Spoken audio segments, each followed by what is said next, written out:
Our channel. Students, अब तक हम लोग ब्लॉक 1 का चैप्टर 2 मैट्रिक्स का चेक योर प्रोग्रेस 1 के क्वेश्चन नंबर 2, 3 कर चुके हैं। ठीक है, अब हम स्टार्ट करने जा रहे हैं इसी एक्सरसाइज का, यानी कि चेक योर प्रोग्रेस 1 का क्वेश्चन नंबर 1। तो चलिए स्टार्ट करते हैं क्वेश्चन नंबर 1।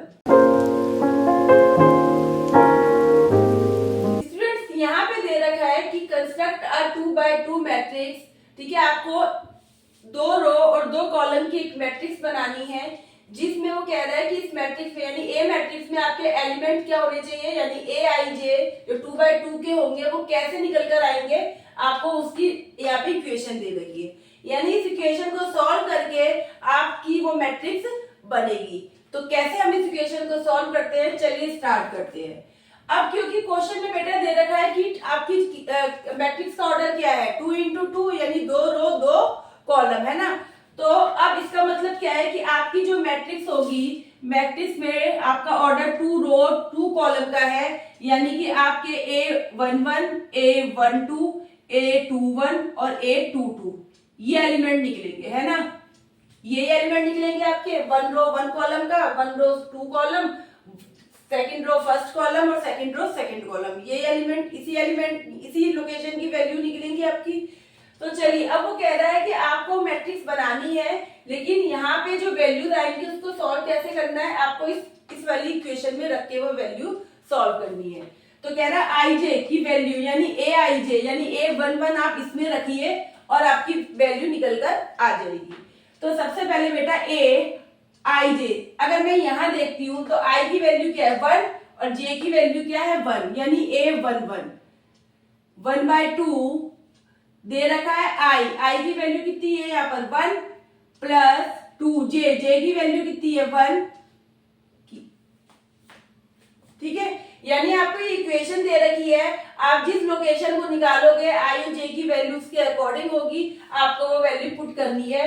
तो सबसे पहले मैंने A11 रखा, ठीक है, तो आई की वैल्यू भी क्या है यहाँ पे 1 है, जे की वैल्यू भी 1 है, तो मैंने आई और जे की वैल्यू यहाँ पुट कर दी। तो ये सॉल्व करके आपका आ गया 1/2 1 प्लस 2 1 जा 2 की स्क्वायर, 2 प्लस 1 कितना हो गया बेटा 2 प्लस 1 हो गया 3 की क्या हो गया स्क्वायर, यानी कि 1/3 इंटू 3 को करा तो कितना आ गया 9 आ गया। अब इसको काट दिया मैंने 1/3 से, तो 3 जा 9 यानी कि कितना आ गया 9 आ गया। यानी कि आपकी A11 लोकेशन पे क्या वैल्यू आनी चाहिए थी, आपकी 3 वैल्यू आनी चाहिए। ठीक है, इस इक्वेशन के अकॉर्डिंग। चलिए अब अगला निकालते हैं। अगला है आपका A12, यानी फर्स्ट रो कॉलम क्या हो गया सेकंड, तो 1/2 इस इक्वेशन में फिर से पुट करा 1/2 आई की वैल्यू बेटा क्या दे रखी है यहाँ पे 1 प्लस यहाँ 2j दे रखा है, तो 2j की वैल्यू कितनी है यहाँ पे आपकी बात 2 है, और उसके बाद इस पूरे की क्या है होल स्क्वायर है। तो इसको सॉल्व करा मैंने, 2 2 जा 4 में 1 प्लस करे तो कितना आ गया 5 आ गया, यानी कि ये क्या हो गया 5 की स्क्वायर हो गया। तो 1/2 5 की स्क्वायर करा तो 25 को 1/2 से मल्टीप्लाई करेंगे तो 25/2 हो जाएगा, यानी कि आपके A12 लोकेशन की वैल्यू क्या आ गई 25/2 आ गई आपकी। अब नेक्स्ट निकालते हैं हम लोग A21 निकालना है, तो फिर से हमने इसमें रखा तो 1/2 आई की वैल्यू क्या है आपकी बात 2 है, 2 प्लस 2j की वैल्यू क्या है बेटा यहाँ पे 1 है, तो 1 पुट करा और इस पूरे की होल स्क्वायर। तो इसको सॉल्व करा मैंने, तो ये आ गया 1/2 2 1 जा 2 को फिर 2 से प्लस करा तो 4 आ गया, यानी कि 4 की स्क्वायर 2 पावर 2 हो गया, यानी 1/2 तो 4 की स्क्वायर कितना होता है 16 होता है। तो इसको मैंने काटा 2 8 जा 16 पे ये कट गया, यानी 16 को 2 से डिवाइड करा तो 8 आ गया, यानी ये वाली कौन सी वैल्यू आ गई A21 की 8 आ गई। अब आपकी लास्ट वैल्यू बची है A22 आई, तो इसकी फिर से मैंने इसमें रखा 1/2 आई प्लस आई की वैल्यू यहाँ पे कितनी है 2 है बेटा, प्लस 2j की वैल्यू भी 2 है, इसकी पूरे की होल स्क्वायर। सॉल्व करा इसको 1/2 2 को 2 से करा 4, 4 में 2 प्लस करे तो कितना आ गया 6 आ गया, यानी 6 की पावर 2। तो ये हो गया 1/2 इंटू 6 को 2 बार करेंगे तो कितना आएगा 36 आएगा। ठीक है, अब 36 को 2 से डिवाइड करा तो आपका कितना आ गया, आपका आ गया 18, यानी कि यहाँ पे आपकी वैल्यू क्या आ गई 18 आ गई। ठीक है, तो हमने एक 2/2 की मैट्रिक्स कंस्ट्रक्ट कर ली, यानी 2 रो और 2 कॉलम की एक मैट्रिक्स बना ली। यहाँ पे ये वैल्यू कैसे निकाली है, ये इन्होंने जो इक्वेशन दे रखी थी उसमें वैल्यू पुट करी है। जो भी लोकेशन थी 1 1 थी तो आई की वैल्यू 1, जे की वैल्यू 1, यानी कि जो भी लोकेशन की वैल्यू आप निकाल रहे हो वहां पे आई और जे की वैल्यू यहाँ पे पुट कर दी तो ये आपकी वैल्यूज निकल कर आ गई। तो ये आपका क्या हो गया, ये आपकी एक मैट्रिक्स बन गई। ठीक है, तो ये कंप्लीट हो गया बेटा क्वेश्चन। तो चलिए अब स्टार्ट करते हैं। अभी हमने इसका ए पार्ट करा था, अब इसका एक पार्ट और कर लेते हैं, बी पार्ट। ठीक है, तो अब इसका बी पार्ट करते हैं बेटा। चलिए स्टूडेंट्स, अब क्वेश्चन नंबर 1 का हमने ए पार्ट किया था, अब इसी का बी पार्ट करते हैं। सेम वही क्वेश्चन है, लेकिन अब ये क्या हो गया, इक्वेशन आपकी चेंज हो गई है। ठीक है, अब फिर से वही करते हैं हम लोग जो कर रहे थे कि हमें ए आई जे निकालना है, यानी कि अगर फर्स्ट रो फर्स्ट कॉलम लेना है तो ए आई जे की वैल्यू क्या हो जाएगी 1 है ना, फर्स्ट रो फर्स्ट कॉलम। तो इसके अकॉर्डिंग हम वैल्यू पुट करते हैं 1/2 आई की वैल्यू 1 है, जे की वैल्यू 1 है और इसकी स्क्वायर।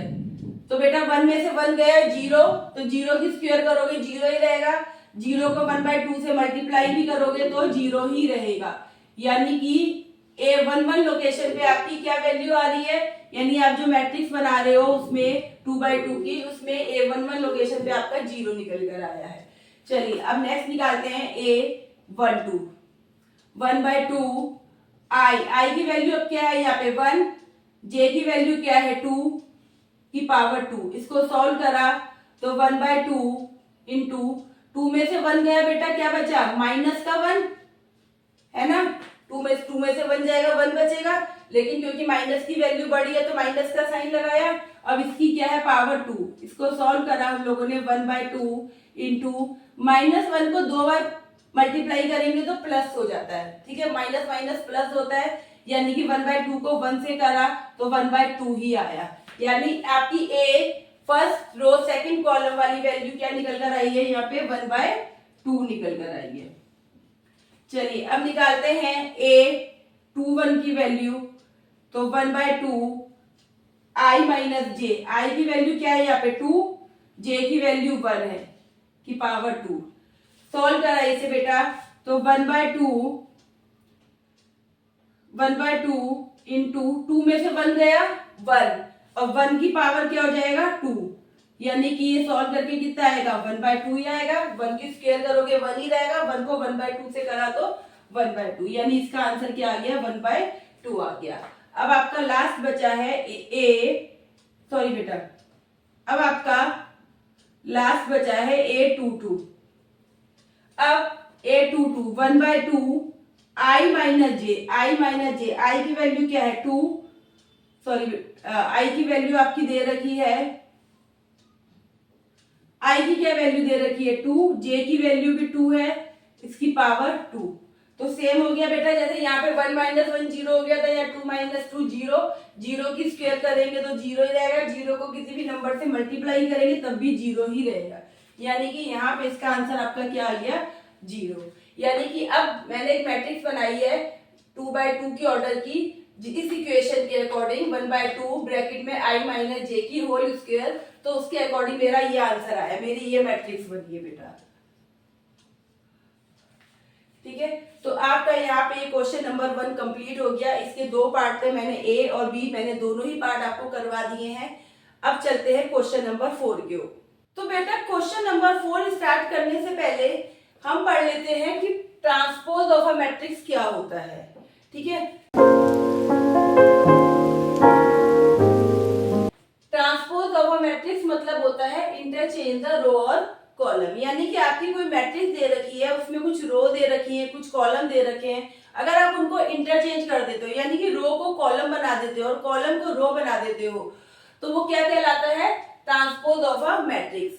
तो सपोज आपकी ये मैट्रिक्स दे रखी है ए मैट्रिक्स और इसका आपको ट्रांसपोज करना है। ठीक है, तो अब ट्रांसपोज के लिए आप कैसे लिखोगे, तो आप मैट्रिक्स का नाम ए है और बेटा यहाँ पे इसके ऐसे डैश लगाना होता है, ठीक है। तो ये किसका सिंबल है, ट्रांसपोज का। ए मैट्रिक्स का ट्रांसपोज कर दी तो ए के आगे मैंने छोटा सा डैश लगाया है, ये ट्रांसपोज का साइन होता है, यानी ए डैश, यानी कि ए ट्रांसपोज कितना निकलेगा, इस रो को कॉलम बनाना है तो ये रो है 5 4 9, ठीक है। ये रो थी, मैंने इसको क्या बना दिया, कॉलम बना दिया। अब ये सेकंड रो है, इसको सेकंड कॉलम बना देती हूँ 3 8 7। तो देखिए ए मैट्रिक्स का ट्रांसपोज करा मैंने, तो ए मैट्रिक्स का ट्रांसपोज करा, रो को कॉलम बनाया, तो आपका आंसर चेंज हो गया, ठीक है। यानी कि ये जो रो थी वो आपके कॉलम बन गए। तो ट्रांसपोज का क्या मीनिंग हुआ कि आपकी रो और कॉलम को आपस में इंटरचेंज करना। तो चलिए बेटा अब बात करते हैं सिमेट्रिक मैट्रिक्स की।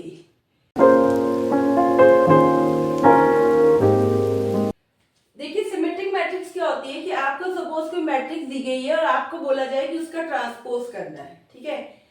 तो अब जैसे ये मेरे पास एक मैट्रिक्स है ए और मुझे इसका क्या बोला गया है, ट्रांसपोज करने के लिए बोला गया है। तो अगर मैं इसका ट्रांसपोज करती हूँ, तो रो और कॉलम को क्या करना है, इंटरचेंज करना है, यानी रो को क्या बनाना है, कॉलम। तो ये रो है 1 2 3 से मैंने कॉलम बना दिया 1 2 3। फिर सेकंड रो है 2 1 4 2 1 4, थर्ड रो है 3 4 1, ठीक है। तो आप देखिए ट्रांसपोज करने के बाद भी आंसर सेम ही आ रहा है, आप देखिए, यानी कि ए मैट्रिक्स जो है वो इक्वल आ रही है ए के ट्रांसपोज की। देखिए 1 2 3, यहाँ पे भी 1 2 3, 2 1 4 2 1 4, 3 4 1 3 4 1, यानी मैंने रो और कॉलम को आपस में इंटरचेंज करा तब भी वैल्यूज क्या है, सेम आ रही है, यानी कि ए मैट्रिक्स का ट्रांसपोज करने पर वो इक्वल आ रहा है। तो इसका मतलब वो क्या है, वो सिमेट्रिक मैट्रिक्स है बेटा। तो इसका मतलब क्या है, क्या ए अगर पूछा जाए ए क्या ये ए सिमेट्रिक है, तो आप क्या करोगे कि उसका ट्रांसपोज निकालोगे और अगर वैल्यू सेम आती है, बिल्कुल सेम मैट्रिक्स बनती है, तो आप बोलोगे यस वो सिमेट्रिक है। अब एक वर्ड और आता है बेटा स्क्यू सिमेट्रिक्स, ठीक है। स्क्यू सिमेट्रिक्स ये क्या है, ये भी सेम आपको करना है कि आपको अगर कोई मैट्रिक्स दे रखी है, सपोज यही मैट्रिक्स है और आपको मैट्रिक्स दे रखी है और मैट्रिक्स का आपको ट्रांसपोज करिए, ठीक है। अभी हमने यहाँ ट्रांसपोज करा तो बिल्कुल सेम आंसर आया था कि ये भी जितने पॉजिटिव थे ये भी उतने ही, मतलब यहाँ पे प्लस माइनस भी सेम चला था, है ना। तो ये सिमेट्रिक हो गई। स्क्यू सिमेट्रिक में क्या होता है कि आप ट्रांसपोज करोगे ए इक्वल टू ए डैश आएगा, बिल्कुल सेम आएगा, लेकिन बस क्या होगा यहाँ पे माइनस आ जाएगा एक्स्ट्रा, यानी कि साइन चेंज हो जाएगी, बस ये डिफरेंस है। यहाँ पे आपने सिमेट्री के अंदर जब ए का ट्रांसपोज करा तो बिल्कुल सेम आया, यानी जो प्लस की वैल्यू है वो प्लस की ही रही, जो माइनस की है वो माइनस की रहेगी। लेकिन स्क्यू सिमेट्रिक्स में क्या है कि ट्रांसपोज करोगे वैल्यू तो सेम रहेगी पर क्या हो जाएगा, साइन चेंज हो जाएंगे, तो वो क्या कहलाएगी, स्क्यू सिमेट्रिक। तो चलिए क्वेश्चन नंबर 4 करते हैं, वो इसी से रिलेटेड है। तो मैंने आपको समझा दिया कि मैट्रिक्स का ट्रांसपोज क्या होता है, सिमेट्रिक मैट्रिक्स क्या होती है, स्क्यू सिमेट्रिक मैट्रिक्स क्या होती है, ठीक है। तो अब क्वेश्चन नंबर 4 करते हैं, आपको और इजीली समझ में आ जाएगा और आपके कॉन्सेप्ट क्लियर हो जाएगा। तो बेटा ये आपका क्वेश्चन नंबर 4 दे रखा है। क्वेश्चन नंबर 4 के अंदर लिखा है कि आपको इसके 3 पार्ट है ए बी सी, और आपको बोला गया है कि इनका ट्रांसपोज करना है और साथ में चेक करना है क्या ये सिमेट्रिक है, क्या स्क्यू सिमेट्रिक है। तो चलिए स्टार्ट करते हैं, पहले ए पार्ट करते हैं। अगर हम ए मैट्रिक्स का ट्रांसपोज करेंगे तो रो को कॉलम में बनाएंगे, तो ये रो है 2 2, तो इसे कॉलम बनाया, फिर 2 6 इसको कॉलम बनाया। तो बेटा क्या हमारा ए जो है वो ए ट्रांसपोज के इक्वल आया है, हाँ। जब मैंने मैट्रिक्स का ट्रांसपोज किया, ए डैश निकाला मैंने, तो वो सेम आया है, ठीक है। ए डैश का मतलब क्या हो गया, ट्रांसपोज है ना, तो ए डैश निकाला तो वो सेम आया है, इसका मतलब ए इक्वल है ए ट्रांसपोज के। तो इसका मतलब ये क्या हो गया कि ये क्या हो गया, ये मैट्रिक्स क्या हो गई, आपकी सिमेट्रिक हो गई, ये आपकी सिमेट्रिक मैट्रिक्स है, ठीक है। अब ऐसे ही बी पार्ट करते हैं। अब यहाँ पे बेटा इसका हम लोग ट्रांसपोज निकालते हैं ए मैट्रिक्स का। देखिए जरा, ये है 0 3, तो 0 3, अब है -3 0, तो मैंने -3 0 लिखा। अब बेटा मैंने यहाँ पर देखिए, यहाँ पे मैंने देखा कि मैंने ट्रांसपोज तो कर दिया, रो को कॉलम में चेंज तो करा है, लेकिन साइन चेंज हो गए हैं। देखिए यहाँ पे जैसे ये 3 था, ये प्लस का था, यहाँ क्या हो गया माइनस का हो गया, और ये माइनस का 3 था तो ये क्या हो गया प्लस का हो गया। अगर मुझे बिल्कुल सेम ऐसे बनाना है तो क्यों ना मैं बाहर माइनस कॉमन ले लूं, ठीक है, माइनस आप कह दीजिए कॉमन ले लीजिए, या आप माइनस से मल्टीप्लाई कर दीजिए। तो क्या होगा कि अगर मैंने यहाँ माइनस से करा तो 0 पे तो कोई इफेक्ट नहीं पड़ेगा, माइनस को माइनस से करा तो ये प्लस का 3 हो गया, ये माइनस को प्लस से करा तो ये माइनस का 3 हो गया, ये 0। अब देखिए अब क्या हुआ है कि आपका जो आंसर सेम आया है। अब ये मैट्रिक्स और ये मैट्रिक्स सेम है, ठीक है, आपकी ए मैट्रिक्स और ए का ट्रांसपोज सेम है, लेकिन इसमें क्या हो रहा है माइनस का साइन लगकर आ रहा है, साथ में बाहर क्या लगकर आ रहा है माइनस का साइन। ए मैट्रिक्स और उसका ट्रांसपोज करने पे सेम आया है, लेकिन बाहर क्या आ गया, यहाँ पे माइनस आ गया, यानी कि ये कौन सी मैट्रिक्स हो गई, ये स्क्यू सिमेट्रिक हो गई। ये क्या हो गई बेटा, स्क्यू सिमेट्रिक हो गई आपकी, ठीक है। ऐसे ही अब इसका सी पार्ट करके देखते हैं। ये इसके ऑर्डर क्या है, 3 रो 3 कॉलम है, तो चलिए इसका ट्रांसपोज करते हैं बेटा हम लोग। ट्रांसपोज करा तो फर्स्ट रो उठाई मैंने 0 -1 3, फिर सेकंड रो उठाई 1 0 5, फिर थर्ड रो उठाई यहां से -3 -5 0। अब मैंने देखा कि आंसर तो सेम आ रहा है, वैल्यू तो सेम आ रही है 0 1 3, लेकिन साइन क्या हो रहे हैं, चेंज हो रहे हैं। जैसे कि यहाँ माइनस का तो यहाँ प्लस था, यहाँ माइनस, ये प्लस था ये माइनस, यानी कि वैल्यू सेम है लेकिन साइन सारे अपोजिट हो गए। जो प्लस था वो माइनस हो रहा है, जो माइनस था वो प्लस हो रहा है।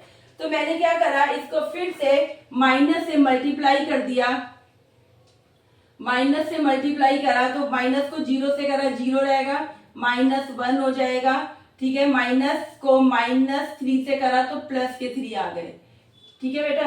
अब आपको कंफ्यूजन हो रही है मैडम माइनस से, तो आप -1 करके भी कर सकते हो, बात तो एक ही रहेगी, क्योंकि 1 को किसी भी नंबर से मल्टीप्लाई करो तो वो सेम ही रहता है। तो आप माइनस ना करके, अगर आपको लग रहा है माइनस से कैसे करना है, कंफ्यूज हो रहे हो, तो -1 करके कर लो, ठीक है, क्योंकि हमें वैल्यू इस सेम ये वाली लानी है, ठीक है।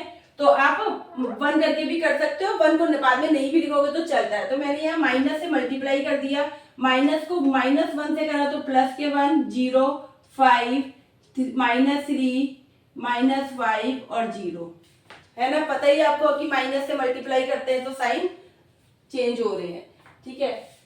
तो आप ये भी कर सकते हो, आप माइनस से मल्टीप्लाई भी कर सकते हो, या आप कह सकते हो कि माइनस, मैंने सब में से माइनस कॉमन लिया, तो माइनस कॉमन बाहर लिया तो क्या होगा, साइन चेंज हो जाएंगे, तो वो माइनस बाहर आ गया। तो आप कुछ भी कर लीजिए, मल्टीप्लाई बोल दीजिए या कॉमन बोल दीजिए, ठीक है। तो अब देखिए मेरी ए मैट्रिक्स जो है वो ए के ट्रांसपोज के इक्वल आ गई है, ठीक है, बिल्कुल इक्वल आ गई है, लेकिन इसके बाहर क्या आ गया, माइनस का साइन आ गया। तो ये क्या हो गई, ये भी आपकी स्क्यू सिमेट्रिक मैट्रिक्स हो गई आपकी, ठीक है बेटा। क्लियर है, क्लियर है। तो आप जब भी फिर से बता रही हूँ, ट्रांसपोज का मतलब क्या है कि आपको रो को कॉलम बनाना है, कॉलम को रो बनाना है। अब उसमें आपके रो और कॉलम को इंटरचेंज करने के बाद अगर आपकी मैट्रिक्स सेम आती है, बिल्कुल सेम आती है, साइन भी सेम आते हैं, तो वो आपकी सिमेट्रिक मैट्रिक्स है, ठीक है। लेकिन अगर आपके साइन चेंज हो जाते हैं, यानी माइनस की जगह प्लस, प्लस की जगह माइनस हो जाता है, तो इस तरीके से हम बाहर माइनस करके साइन को इक्वल करते हैं, कि जो हमें मैट्रिक्स दे रखी है उसके इक्वल करते हैं। तो अब हमारा जो मैट्रिक्स है वो सेम तो होती है, यानी ट्रांसपोज करने पे आंसर तो सेम आता है, लेकिन माइनस बाहर आ जाता है, यानी कि साइन हमने कॉमन लिया तो इसलिए यहाँ पे माइनस बाहर आ गया।